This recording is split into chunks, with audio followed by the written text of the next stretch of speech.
Segunda Reis, capítulo 7. Então disse Eliseu: ouvi a palavra do Senhor. Assim diz o Senhor: amanhã, a estas horas mais ou menos, dar-se-á um alqueire de flor de farinha por um siclo, e 2 de cevada por um siclo, à porta de Samaria. Porém o capitão a cujo braço o rei se apoiava respondeu ao homem de Deus: ainda que o Senhor fizesse janelas no céu, poderia suceder isso? Disse o profeta: eis que tu o verás com os teus olhos, porém disso não comerás. 4 homens leprosos estavam à entrada da porta, os quais disseram uns aos outros: para que estaremos nós aqui sentados até morrermos? Se dissermos: entremos na cidade, há fome na cidade, e morreremos lá. Se ficarmos sentados aqui, também morreremos. Vamos, pois, agora, e demos conosco no arraial dos ciros. Se nos deixarem viver, viveremos. Se nos matarem, tão somente morreremos. Levantaram-se ao anoitecer para se dirigirem ao arraial dos ciros. E, tendo chegado à entrada do arraial, eis que não havia lá ninguém, porque o Senhor fizera ouvir no arraial dos ciros ruído de carros e de cavalos e o ruído de um grande exército, de maneira que disseram uns aos outros: eis que o rei de Israel alugou contra nós os reis dos heteus e os reis dos egípcios, para virem contra nós. Pelo que se levantaram e, fugindo ao anoitecer, deixaram as suas tendas, os seus cavalos e os seus jumentos, e o arraial como estava, e fugiram para salvar a sua vida. Chegando, pois, aqueles leprosos à entrada do arraial, entraram numa tenda, e comeram, e beberam, e tomaram dali prata, e ouro, e vestes, e se foram, e os esconderam. Voltaram, e entraram em outra tenda, e dali também tomaram alguma coisa, e a esconderam. Então disseram uns para os outros: não fazemos bem. Este dia é dia de boas novas, e nós nos calamos. Se esperarmos até a luz da manhã, seremos tidos por culpados. Agora, pois, vamos e o anunciemos à casa do rei. Vieram, pois, e bradaram aos porteiros da cidade. Eles anunciaram, dizendo: fomos ao arraial dos ciros. Eis que lá não havia ninguém, voz de ninguém, mas somente cavalos e jumentos atados, e as tendas como estavam. Então os porteiros gritaram e fizeram anunciar a nova no interior da casa do rei. Levantou-se o rei de noite e disse a seus servos: agora eu vos direi o que é que os ciros nos fizeram. Bem sabem eles que estamos esfaimados, por isso saíram do arraial a esconder-se pelo campo, dizendo: quando saírem da cidade, então os tomaremos vivos e entraremos nela. Então um dos seus servos respondeu e disse: tomem-se, pois, 5 dos cavalos que ainda restam na cidade, pois toda a multidão de Israel que ficou aqui de resto terá a mesma sorte da multidão dos israelitas que já pereceram. Enviemos homens e vejamos. Tomaram, pois, 2 carros com cavalos, e o rei enviou os homens após o exército dos ciros, dizendo: ide e vede. Foram após eles até ao Jordão. Eis que todo o caminho estava cheio de vestes e de armas que os ciros, na sua pressa, tinham lançado fora. Voltaram os mensageiros e o anunciaram ao rei. Então saiu o povo e saqueou o arraial dos círios, e assim se vendia um alqueire de flor de farinha por 1 siclo, e 2 de cevada por 1 siclo, segundo a palavra do Senhor. Dera o rei a guarda da porta ao capitão em cujo braço se apoiara, mas o povo o atropelou na porta, e ele morreu, como falara o homem de Deus, o que falou quando o rei descera a ele. Assim se cumpriu o que falara o homem de Deus ao rei. Amanhã, a estas horas mais ou menos, vender-se-ão 2 alqueires de cevada por 1 siclo, e 1 de flor de farinha por 1 siclo, à porta de Samaria. Aquele capitão respondera ao homem de Deus: ainda que o Senhor fizesse janelas no céu, poderia suceder isso, segundo essa palavra? Dissera o profeta: eis que tu o verás com os teus olhos, porém disso não comerás. Assim lhe sucedeu, porque o povo o atropelou na porta, e ele morreu. 2 Reis, capítulo 8. Falou Eliseu àquela mulher cujo filho ele restaurara a vida, dizendo: levanta-te, vai com os de tua casa e mora onde puderes, porque o Senhor chamou a fome, a qual virá sobre a terra por 7 anos. Levantou-se a mulher e fez segundo a palavra do homem de Deus. Saiu com os de sua casa e habitou por 7 anos na terra dos filisteus. Ao cabo dos 7 anos, a mulher voltou da terra dos filisteus e saiu a clamar ao rei pela sua casa e pelas suas terras. Ora, o rei falava a Geazi, moço do homem de Deus, dizendo: conta-me, peço-te, todas as grandes obras que Eliseu tem feito. Contava ele ao rei como Eliseu restaurara a vida a um morto, quando a mulher cujo filho ele havia restaurado a vida clamou ao rei pela sua casa e pelas suas terras.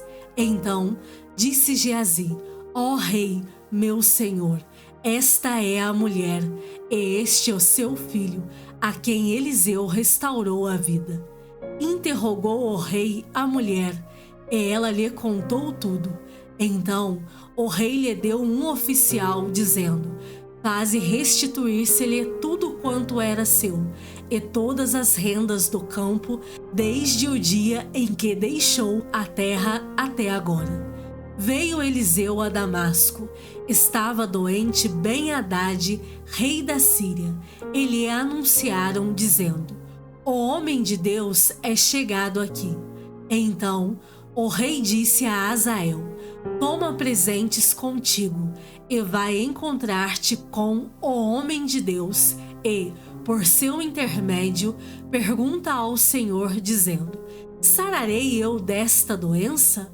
Foi, pois, Azael encontrar-se com ele, levando consigo um presente, a saber, 40 camelos carregados de tudo o que era bom de Damasco.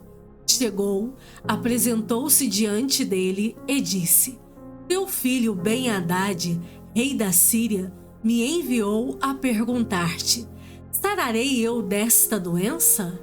Eliseu lhe respondeu: vai e dize-lhe: certamente sararás. Porém o Senhor me mostrou que ele morrerá.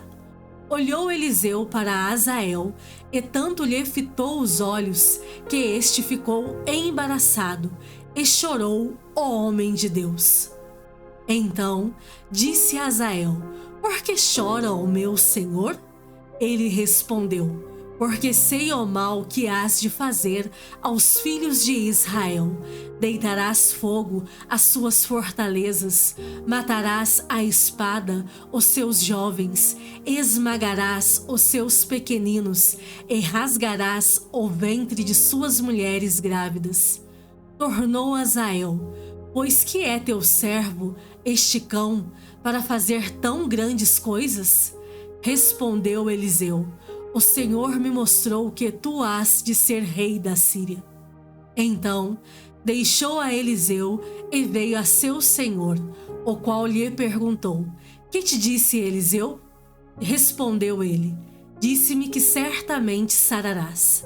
No dia seguinte, Hazael tomou um cobertor, molhou-o em água e o estendeu sobre o rosto do rei até que morreu, e Hazael reinou em seu lugar. No ano 5º do reinado de Jorão, filho de Acabe, rei de Israel, reinando ainda Josafá em Judá, começou a reinar Jeorão, filho de Josafá, rei de Judá. Era ele da idade de 32 anos, quando começou a reinar, e reinou 8 anos em Jerusalém. Andou nos caminhos dos reis de Israel, como também fizeram os da casa de Acabe, porque a filha deste era sua mulher, e fez o que era mal perante o Senhor. Porém o Senhor não quis destruir a Judá por amor de Davi, seu servo, segundo a promessa que lhe havia feito de lhe dar sempre uma lâmpada e a seus filhos. Nos dias de Jeorão se revoltaram os edomitas contra o poder de Judá e constituíram o seu próprio rei, pelo que Jeorão passou a Zair e todos os carros com ele. Ele se levantou de noite e feriu os edomitas que o cercavam e os capitães dos carros. O povo de Jeorão, porém, fugiu para suas tendas. Assim se rebelou Edom para livrar-se do poder de Judá até ao dia de hoje. Ao mesmo tempo, se rebelou também Líbina. Quanto aos mais atos de Jeorão e a tudo quanto fez, porventura não estão escritos no livro da história dos reis de Judá? Descansou Jeorão com seus pais, e com eles foi sepultado na cidade de Davi. E Acasias, seu filho, reinou em seu lugar. No 12º ano de Jorão, filho de Acabe, rei de Israel, começou a reinar Acasias, filho de Jeorão, rei de Judá. Era Acasias de 22 anos de idade quando começou a reinar, e reinou 1 ano em Jerusalém. Sua mãe, filha de Onre, rei de Judá, chamava-se Atalia. Ele andou no caminho da casa de Acabe e fez o que era mal perante o Senhor, como a casa de Acabe, porque era genro da casa de Acabe. Foi com Jorão, filho de Acabe, a Ramote-Gileade, a peleja contra Hazael, rei da Síria, e os sírios feriram Jorão. Então voltou o rei Jorão para Jezreel, para curar-se das feridas que os sírios lhe fizeram em Ramá, quando pelejou contra Hazael, rei da Síria. E desceu Acasias, filho de Jeorão, rei de Judá, para ver a Jorão, filho de Acabe, em Jezreel, porquanto estava doente.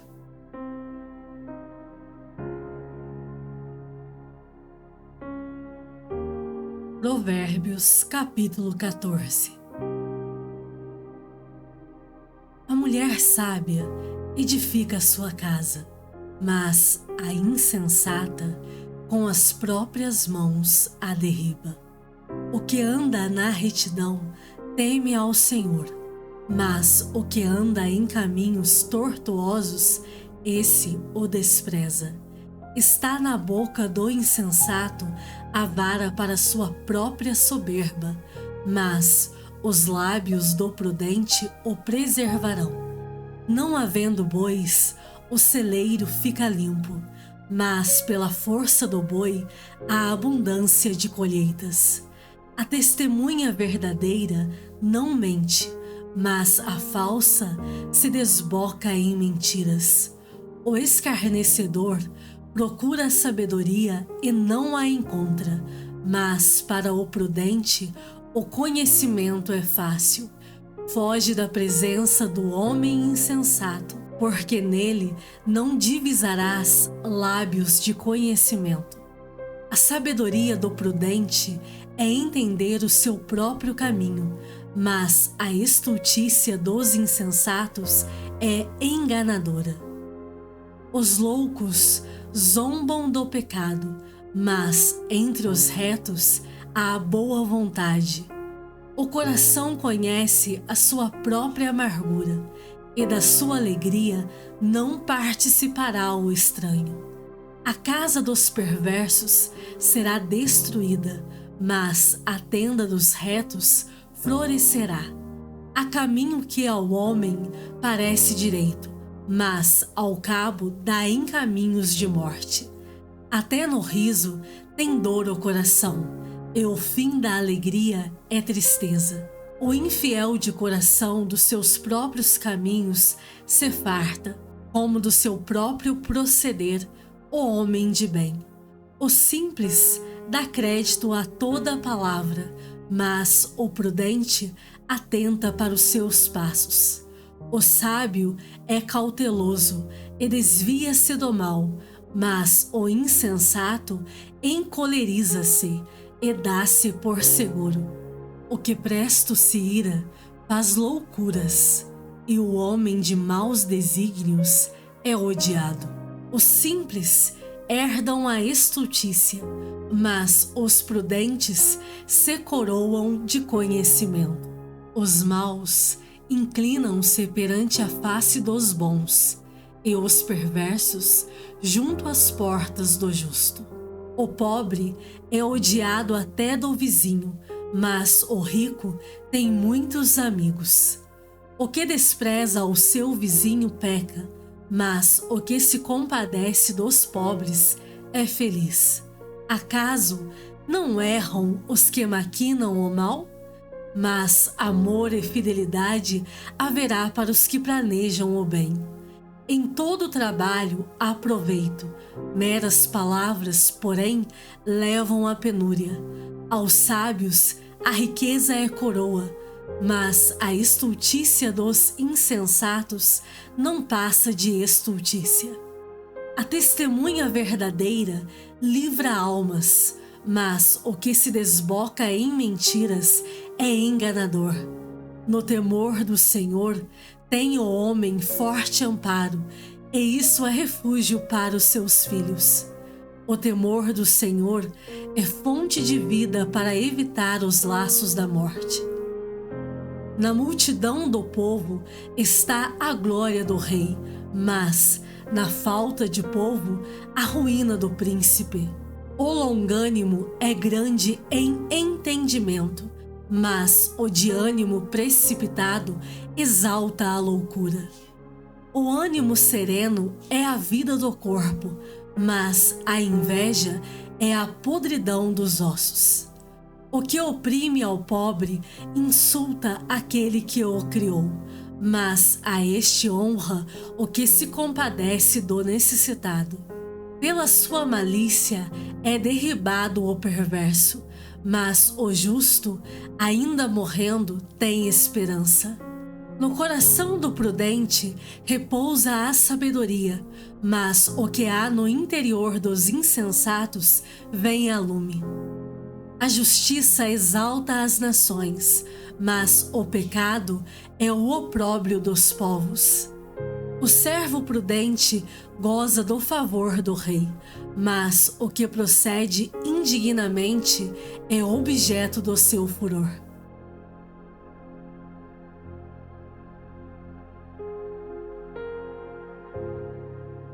Primeira Pedro, capítulo 1. Pedro, apóstolo de Jesus Cristo, aos eleitos que são forasteiros da dispersão no Ponto, Galácia, Capadócia, Ásia e Bitínia, eleitos segundo a presciência de Deus Pai, em santificação do Espírito, para a obediência e a aspersão do sangue de Jesus Cristo, graça e paz vos sejam multiplicadas. Bendito o Deus e Pai de nosso Senhor Jesus Cristo, que, segundo a sua muita misericórdia, nos regenerou para uma viva esperança, mediante a ressurreição de Jesus Cristo dentre os mortos, para uma herança incorruptível, sem mácula, imarcessível, reservada nos céus para vós outros, que sois guardados pelo poder de Deus, mediante a fé, para a salvação preparada para revelar-se no último tempo. Nisso exultais, embora, no presente, por breve tempo, se necessário, sejais contristados por várias provações, para que, uma vez confirmado o valor da vossa fé, muito mais preciosa do que o ouro perecível, mesmo apurado por fogo, redunde em louvor, glória e honra na revelação de Jesus Cristo, a quem, não havendo visto, amais, no qual, não vendo agora, mas crendo, exultais com alegria indizível e cheia de glória, obtendo o fim da vossa fé, a salvação da vossa alma. Foi a respeito desta salvação que os profetas indagaram e inquiriram, os quais profetizaram acerca da graça a vós outros destinada, investigando atentamente qual a ocasião ou quais as circunstâncias oportunas, indicadas pelo Espírito de Cristo, que neles estava, ao dar de antemão testemunho sobre os sofrimentos referentes a Cristo e sobre as glórias que os seguiriam. A eles foi revelado que, não para si mesmos, mas para vós outros, ministravam as coisas que, agora, vos foram anunciadas por aqueles que, pelo Espírito Santo enviado do céu, vos pregaram o Evangelho, coisas essas que anjos anelam perscrutar. Por isso, cingindo o vosso entendimento, sede sóbrios e esperai inteiramente na graça que vos está sendo trazida na revelação de Jesus Cristo. Como filhos da obediência, não vos amoldeis às paixões que tinhais anteriormente na vossa ignorância. Pelo contrário, segundo é santo aquele que vos chamou, tornai-vos santos também vós mesmos, em todo o vosso procedimento, porque escrito está: sede santos, porque eu sou santo. Ora, se invocais como Pai aquele que, sem acepção de pessoas, julga segundo as obras de cada um, portai-vos com temor durante o tempo da vossa peregrinação, sabendo que não foi mediante coisas corruptíveis, como prata ou ouro, que fostes resgatados do vosso fútil procedimento que vossos pais vos legaram, mas pelo precioso sangue, como de cordeiro sem defeito e sem mácula, o sangue de Cristo, conhecido com efeito antes da fundação do mundo, porém manifestado no fim dos tempos, por amor de vós, que, por meio dele, tendes fé em Deus, o qual o ressuscitou dentre os mortos e lhe deu glória, de sorte que a vossa fé e esperança estejam em Deus. Tendo purificado a vossa alma pela vossa obediência à verdade, tendo em vista o amor fraternal não fingido, amai-vos de coração uns aos outros ardentemente, pois fostes regenerados, não de semente corruptível, mas de incorruptível, mediante a palavra de Deus, a qual vive e é permanente. Pois toda a carne é como a erva, e toda a sua glória como a flor da erva. Seca-se a erva e cai a sua flor.